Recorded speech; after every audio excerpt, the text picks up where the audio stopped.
you can deny reality, but you can't deny the results that you get from denying reality. Every polyglot bragging that they speak 40 languages are lying to you. And some of them don't even realize what they're doing. It's making you feel like you're bad at Spanish when in reality, you're not. I'm Hamid, I speak 4 languages fluently, and I got fluent in Spanish 4 times faster than the average person in just 120 hours. Podré para mejorar mi español cuando no tengo mucho tiempo libre para estudiar español. I remember a while back where this person joined our class. I won't say who it was.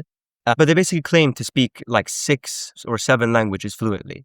And then I asked them, okay, what are the languages? And it was funny because they mentioned Swedish, of course, but then they also mentioned Norwegian. And then I was like, okay, but do you actually speak Norwegian? And then she wasn't able to actually speak it, like have conversations in Norwegian. And so what she actually did was she took basically three languages that she spoke fluently. And then she looked at the languages that were similar to those and then counted them as well. And so, for example, if someone speaks Azerbaijani, which if you didn't know, that's my native language, or my parents are Azerbaijani, they can sort of claim that they speak Turkish, right? And so for me, I could also lie like her and say that I speak like 6 or 7 languages, because I could say, okay, well, I speak Azerbaijani, which means I speak Turkish, and I speak Swedish, which means I speak Norwegian, and then I speak English, Spanish. So that's 6 languages. I could do that if I were to be a bit dishonest. And that's actually what I see a lot of people online, like these hyperpolyglots do, where they'll learn sort of a phrase or two in the language, just enough to have not a conversation, but like a specific scenario, right? And then like they won't learn the logic of the language. They won't learn like the framework behind how to create sentences. They'll basically just memorize certain phrases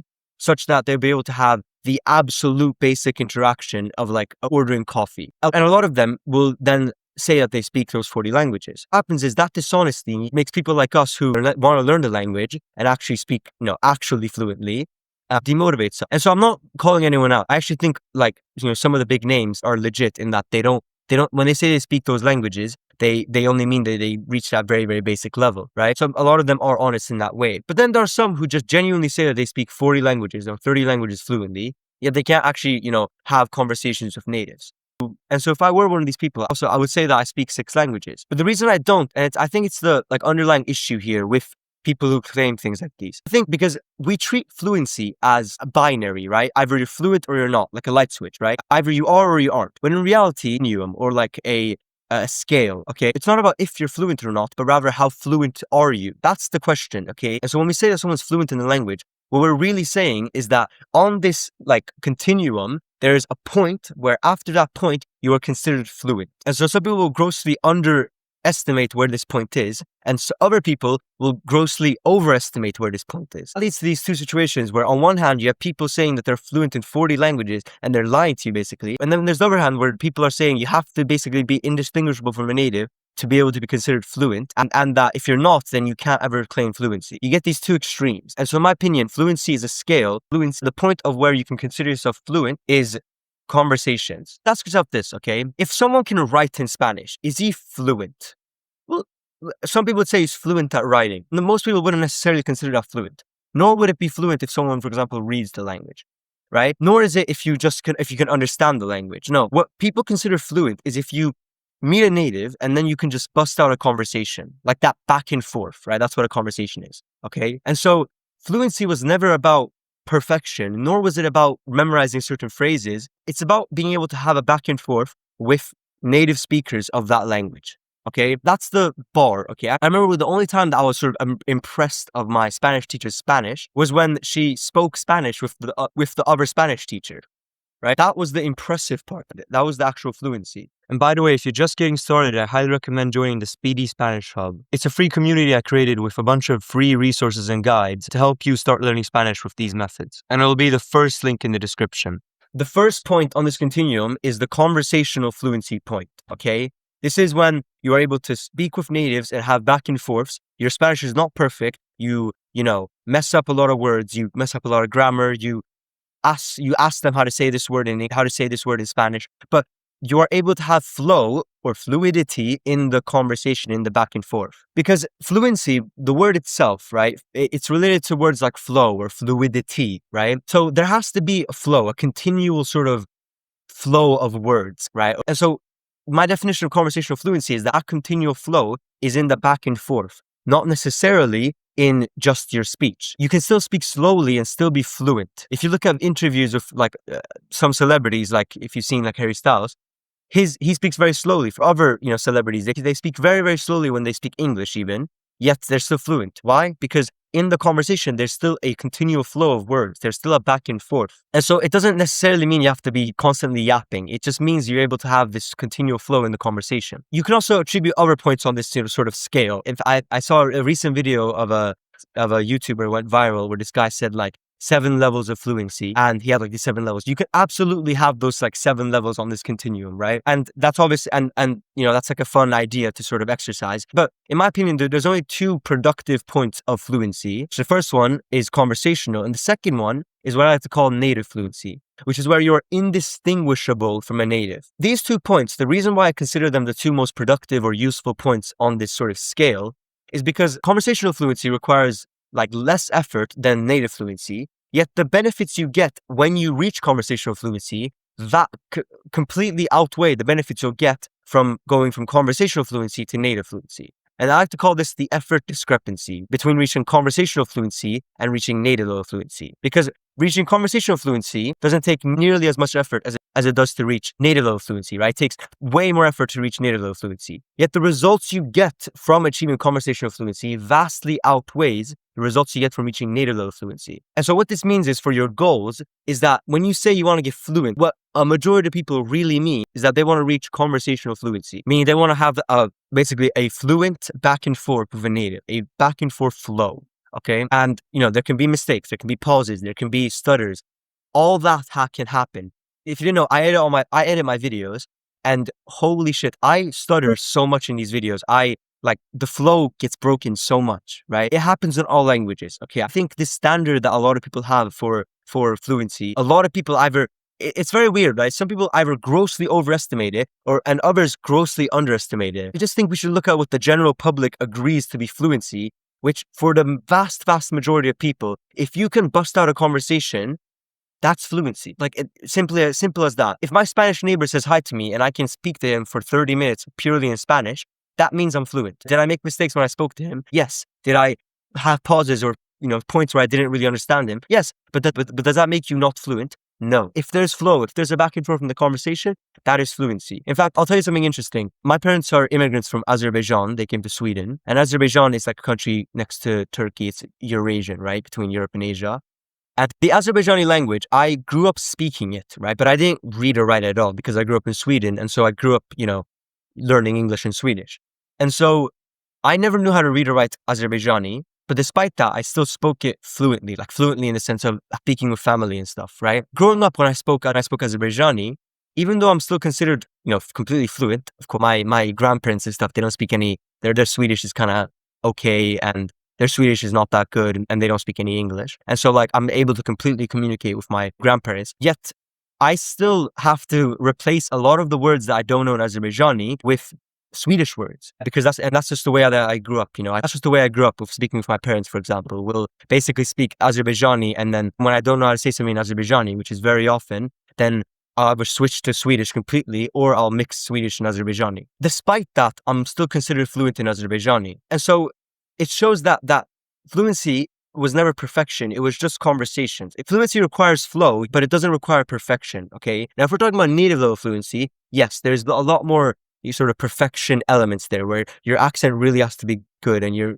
usage of slang has to be very on point. Otherwise, you're just going to sound like a foreigner, right? But if you're watching this video and you want to learn Spanish, right? The reason why I'm saying that the majority of results comes from conversational fluency is because the reason why we're learning language is for fundamental communication, right? It is for a back and forth, right? And so it is for effective communication, essentially, right? And so you can right now communicate with a native Spanish speaker. It's just not very effective, right? You'd have to use Google Translate. You'd have to point a lot and use gestures and stuff. It wouldn't be very effective. And so what you get from fluency is that you don't have to take those extra steps to communicate.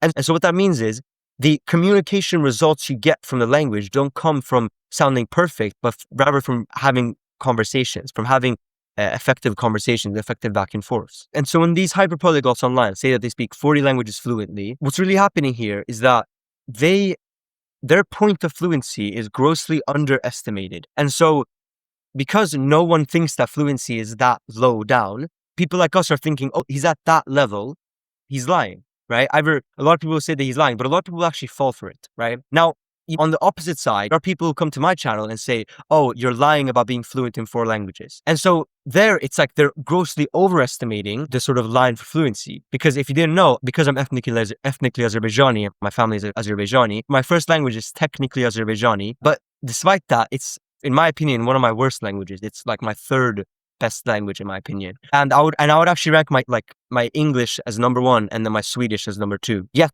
if you're watching this video, you probably don't think that I'm exactly like a native. You can probably tell that I'm a foreigner. The standard for fluency doesn't have to be so high. And actually, the more languages you learn, the less likely it is, or the harder it will be for someone to reach that higher and higher levels of fluency.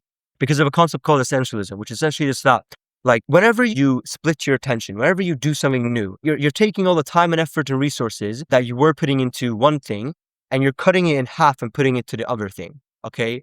And so what happens is, not only are you making literally less progress in both than if you were to just focus all your energy on one, but also, because you're doing them at the same time, you're incurring the cost of switching your energy, right? Of actually doing one thing and then doing the other thing. You can actually test this thing out, okay? If you were to count to 10, you could do it in like 2 seconds, right? Or like 3 seconds, right? 1, 2, 3, 4, 5, 6, 7, 8, 9, 10, right? You could do it very quickly. And if you were to count to the 10th letter of the alphabet, you'd also be able to do it very quickly, right? A, B, C, D, E, F, G, H, I, J. So 10th, you'd easily be able to do it, right? In like a few seconds. So you see how I was able to do that very quickly, right? And the combined total of both of those might be like, let's say 7 seconds, right? Or 8 seconds. But now, if I were to do both and I were to say A1, B2, C3, and so on, it would take me a lot longer than 8 seconds. And you can literally try this exercise right now, okay? Try doing that right now and you can count the difference of these times, okay? It would take a lot more. And so the reason why is because you're incurring the cost, the seconds of thinking to swap from one thing to the other, right? And that cost actually equates to a lot when you do it for a long time. And so this is why I say don't study several languages at once, right? Or, also focus on the things that matter. So I don't want this video to be like, to tell you that you should doubt every single person who ever says that they speak several languages, that they're a polyglot. I literally say that I'm a polyglot because I am. But the difference is, firstly, except for Spanish, I learned a majority of my languages growing up, like naturally, basically, okay? And on this channel, I don't consider myself a polyglot YouTuber or anything like that. I don't talk about learning languages. I just talk about learning Spanish because that's the only language I've actually learned, like, deliberately. The rest of my languages are just languages I had to learn as a means of adapting to my environment. But what I do want to leave you with is that whenever you see these YouTubers who say, some people are just geniuses, okay? Maybe it's possible for like one person, right? But a lot of these people are lying to you. They're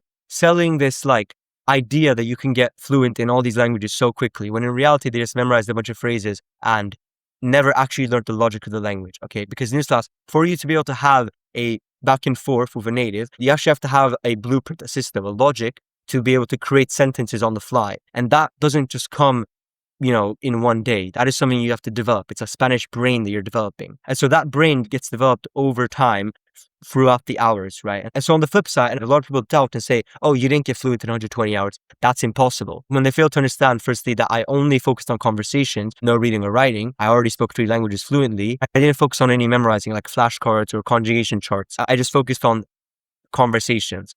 And so, of course, the person who focuses 120 hours on high leverage study tasks that directly target the goal of conversations, of course, that person is going to get better at conversations than someone who does reading, writing, speaking, and listening, because you're incurring the cost of doing more that doesn't get you closer to your goal. And I'll make more videos on that. Recently, with the videos getting more views and stuff, it has attracted a lot of those type of people. It has attracted some of those types of people. And to them, I just say, like, you can deny reality, but you can't deny the results that you get from denying reality. Yes, you can deny the fact that I got fluent in 120 hours of study. You can deny that fact. That's yours. But that won't make you fluent in Spanish faster. It won't. What will is realizing that the fact is true and then actually implementing the frameworks that actually made it true. And so if you believe it's impossible, then you're right. It's impossible for you. And if you do believe that it's possible within reason, then you're probably who this channel is for. If you're serious about learning Spanish and you want help from me, then check the second link in the description. Otherwise, I hope you enjoyed and stay humble.